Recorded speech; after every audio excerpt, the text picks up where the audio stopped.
sëriñ bi doon sëkk tey ak ëllëg kon nag nañ ko fas yéene liggéeyal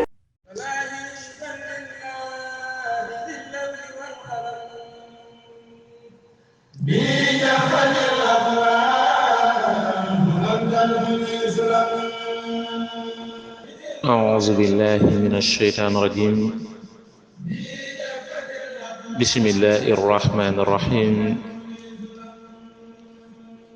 الحمد لله رب العالمين والصلاة والسلام على أشرف المرسلين سيدنا ومولانا محمد وعلى آله وصحبه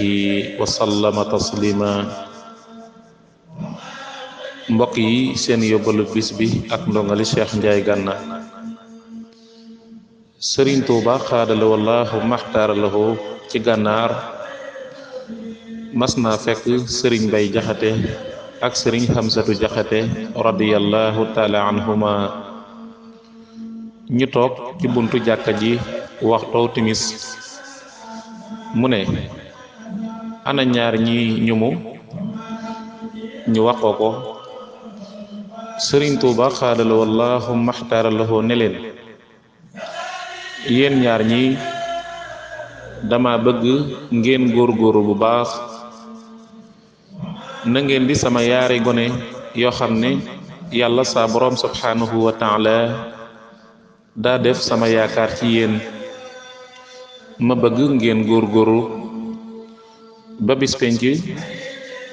su ma yonante bi sallallahu taala alayhi bi alihi wa sahbihi wa sallama ne jógal rammu xeet wi yéen ñaar ku jóg du aajo may jóg sëriñ Bay Jaxate radiyallahu taala anhu ne ko Mbakke dimbali nu keroog ba nu dugg ci gaal mag képp kuy bañ ñu seet jëfam koo xam ne dane bala maa dem ñu seet samay jëf ñu wàcc ko fa te nu dem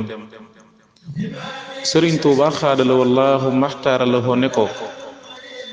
yàlla mën na ko wér na wallahu aalam